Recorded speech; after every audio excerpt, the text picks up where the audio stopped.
มื้อนี้ก็จะพามาแก้อาการโทรศัพท์ Redmi 9เกิดอาการอยู่ซื่อๆก็ดับไปเอง แล้วเปิดขึ้นมาเข้าโหมด Recovery บ่สามารถกดหยังได้เลย อาการนี้ก็มีแต่เปลี่ยนแบตอย่างเดียวเลยเนาะทุกคน เดี๋ยวก็จะพามาเปลี่ยนแบตนำกันเลย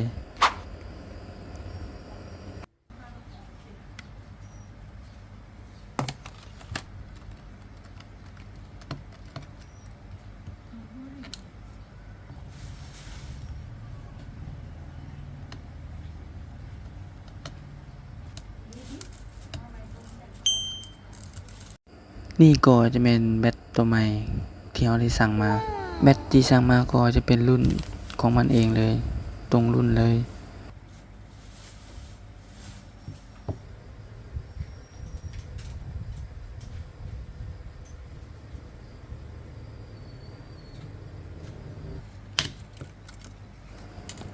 เมื่อแกะตัวเก่าออกแล้วก็เอาตัวใหม่เข้ามาแทน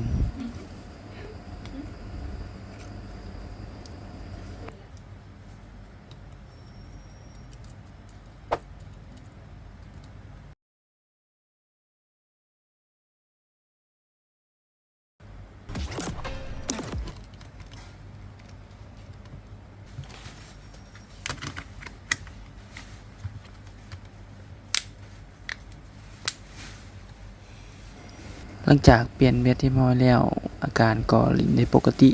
บ่ดับคือเก่าอีก แล้วก็เปิดขึ้นมาก็บ่เข้าโหมด Recovery สำหรับใครเจอปัญหาคือกันก็สามารถส่งเข้ามาถามได้ หรือว่าส่งเข้ามาถามเกี่ยวกับอยากแปลงโทรศัพท์ก็สามารถส่งเข้ามาได้ให้คำปรึกษา ขอบใจทุกคนที่เข้ามาเบิ่ง